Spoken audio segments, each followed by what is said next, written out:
always joining us and sharing your insight on these topics. Thank you.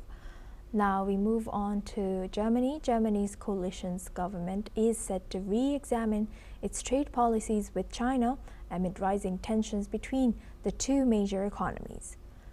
Chancellor Friedrich Merz's Conservative Party and Social Democratic coalition partners have proposed establishing a committee of experts to assess security-relevant trade relations and provide recommendations to the parliament.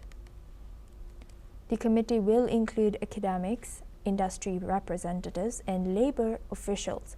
It will review China's role in energy, raw materials, imports, as well as investments in critical German infrastructure, ensuring that Germany's strategic interests are safeguarded.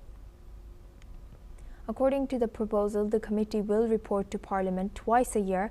It will examine trade policies from legal, economic, and political perspectives, while also taking into account other countries' trade ties with China. The move comes after recent Chinese restrictions on rare earth exports threatened Germany's vital car industry, coupled with Beijing's tacit support for Russia in its war against Ukraine, prompting a policy rethink. The government aims to protect key industries, with Friedrich Merz backing European trade rules to support local businesses. Now for this discussion, we welcome Dr. AJ Dua. He's a former Secretary of Commerce and senior economist, joins us live from New Delhi. Thank you very much, Dr. AJ, for joining us again. Good to see you.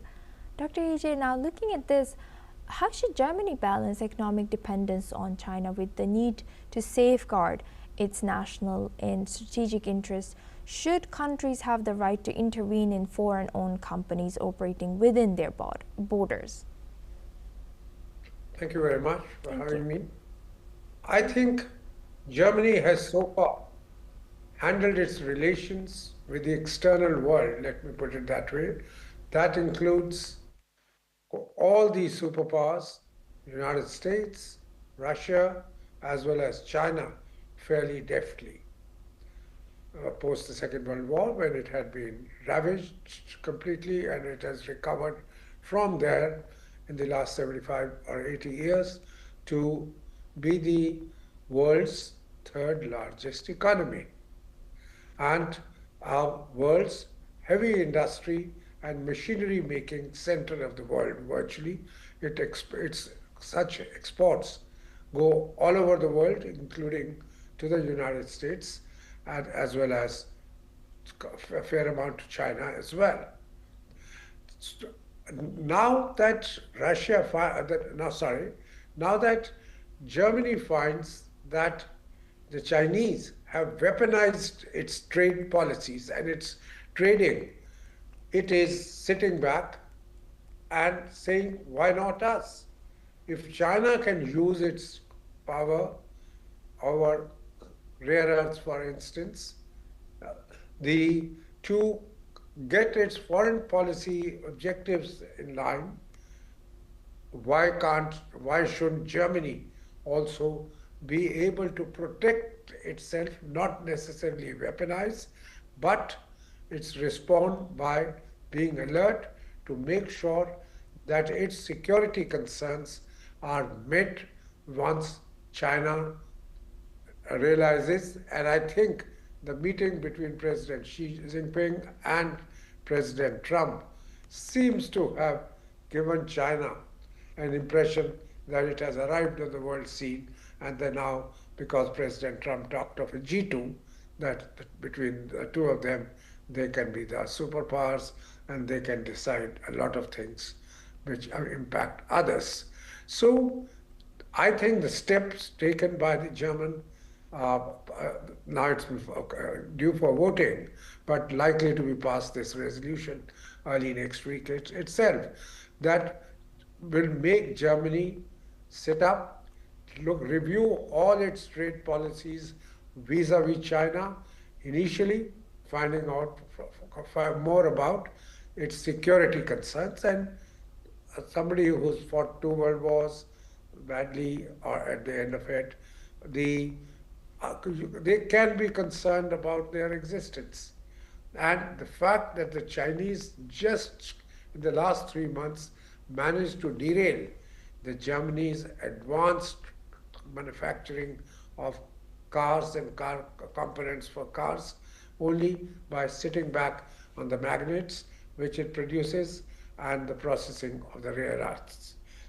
Also, China is flooding, and Yes. that not just the Germany, the entire European market realizes that with its huge capacity in steel, it through exporting greater quantities of steel, not necessarily, it may not do that to the US because of the tariff issues and logistics, but in Europe, a fair amount of steel does come from China, and steel, as we all know, is a major sinew basis for infrastructure and a lot of manufacturing. So I am actually one with Germany. I appreciate their concern, and I do hope that the standing committee, it's like since it's to report to the parliament twice a year, so this committee can be called, it's not just one off, but it will be there forever till members are changed, etc. It keeps looking at the concerns vis-a-vis China. Yes, we all know China is a big economy. China is now gaining in strength, but China is the country which has used its trade to further its foreign policy, to further its strategic interests, most unlike other countries, though it talks about promoting free trade, telling everybody that let's follow the rule-based trade being promoted by WTO, but on its own, it is liable, and it has shown that it can use it by not necessarily pursue foreign trade, but use it to achieve its other than trade goals as well. Yes, and lastly, Dr. AJ, how could Germany's reassessment of trade relations with China affect its long-term economic growth and industrial competitiveness? I think the Chinese competitiveness in most items is established. I don't think any country in Europe, given its high cost of labor particularly, is looking forward to bringing its prices down to a level which which can compete with the Chinese. But Europe continues, and Germany in particular, to be a very strong, have a very strong manufacturing base in capital goods. As I had mentioned earlier, particularly machinery and equipment, and current state-of-the-art technology in a lot of these industries.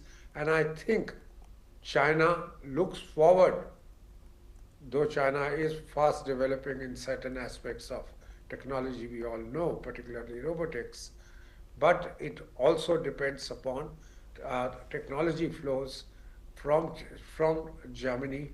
So I think, yes, there would be some adverse effect could be an adverse effect between in the mutual trade, bilateral trade between the two, but it may not be significant, and Germany can more than make up what it loses with China by exporting more to the US. With US, EU has already arrived at an agreement, and also within the bloc, as well as Germany, they can be trading with the buoyant South Asia and the Southeast Asia more than it does today. So I don't think there is too much concern for Germany to be able to find the alternate market for the goods the export of which shrinks in case it takes a stand like what it's proposing to do vis-a-vis China. Right. With that, I would like to thank Dr. AJ Dua for joining us as a former Secretary of Commerce and Senior Economist from New Delhi. Thank you very much. Now we move on to our next news. Rodrigo Paz, a pro-business conservative, takes office as the Bolivia's president, ending nearly 20 years of socialist rule and inheriting acute economic woes. In his inauguration speech, He says that Bolivia will now be different and open economy to the world after 2 decades of communist rule. Let's listen into what Rodrigo Paz has said. El país que recibimos está devastado. Nos dejan una economía quebrada con las reservas internacionales más bajas en 30 años. Nos dejan la inflación, escasez, deuda, desconfianza. Nos dejan un Estado paralizado, un monstruo burocrático incapaz de servir al pueblo. Nos dejan filas interminables para conseguir combustible, mercados vacíos, salarios que no alcanzan. Nos dejan una nación cansada, dividida, endeudada moral y material.